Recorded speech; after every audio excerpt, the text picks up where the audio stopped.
नमस्कार दोस्तों। कोरोना की शाम को जबकि लगभग 2 महीने से एक प्रकार से अपने घर से बाहर नहीं निकलती हूँ तो ज़रा सा बस गली में और फिर अंदर हर व्यक्ति की अपनी अपनी समस्याएं होती हैं। मेरे कुछ छोटे छोटे पालतू कुत्ते हैं जिनको मैं बांध के नहीं रखती, तो वो गली में जाते हैं तो जाना होता है। इससे सुरक्षा एक बहुत बड़ी समस्या है और हम चाहते हैं कि सब बचे रहें, सब सुरक्षित रहें। बहरहाल लगातार उस बारे में बोल कर सोच कर फ़ायदा नहीं है और कविता ध्यान भटकाने की बात नहीं है।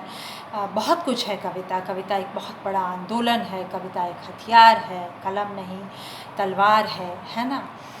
तो जो कविता मैं आज आपको सुनाने जा रही हूँ वो मेरे प्रिय कवि सदानंद शाही जी की है और पहली कविता का शीर्षक है शताब्दी तमाचा। सुनिए दोस्तों, बहुत सार गर्भित कविता है, मेरी बहुत प्रिय है।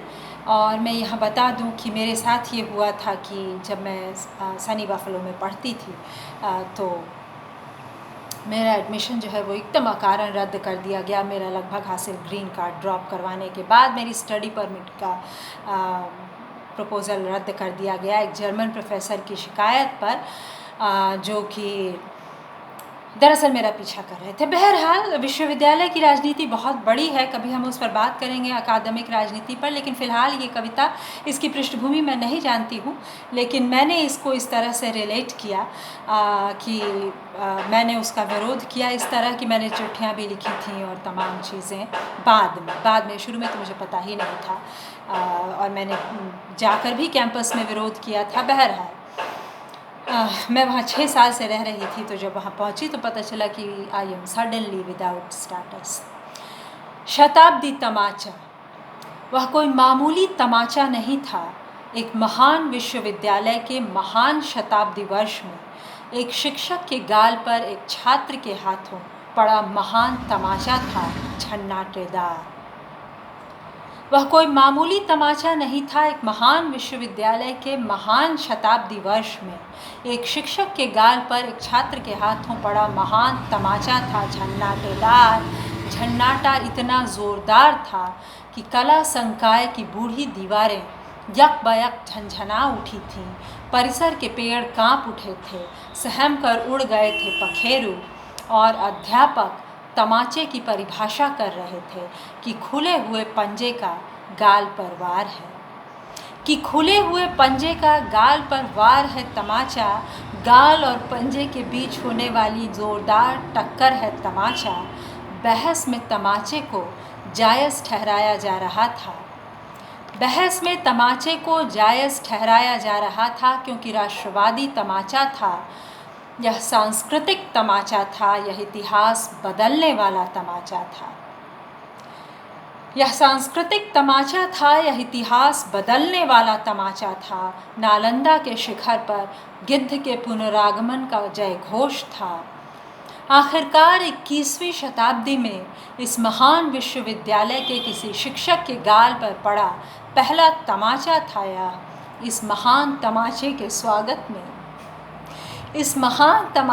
स्वागत में हाकिम हुक्काम गीत गा रहे थे, वे गाल को कोस रहे थे और बताए जा रहे थे तमाचे की महिमा। इस तरह शताब्दी तमाचे की गूंज में देश के एक महान विश्वविद्यालय का शताब्दी वर्ष मनाया जा रहा था। अकादमिक नियति, अकादमिक स्थिति, अकादमिक विडंबना की कविता है, जो कि मैंने उसको बहुत झेला है अकादमिक राजनीति को, इसलिए मेरे भीतर जिसको कहते हैं कि बताशा फूट रहा था, है ना। लेकिन हम हिंसावादी नहीं हैं। मैंने सदानंद जी की कविता गांधीवादी भी पढ़ी है। हम कतई हिंसावादी नहीं हैं, इसलिए हम तमाचे पर भी कविता लिखते हैं। हम विरोध करते हैं शब्दों से, अपील करते हैं, कहते हैं कि हमारे अधिकार ना छीने। जैसे राहगीर भी जब कोई अचानक हमारा बटुआ चुरा कर भागता है तो हम कहते हैं कि भाई बटुआ अगर मिल जाए, चोर चोर हल्ला मचाते हैं। अगली कविता का शीर्षक है बेटियों के पंख काटने का महाअभियान।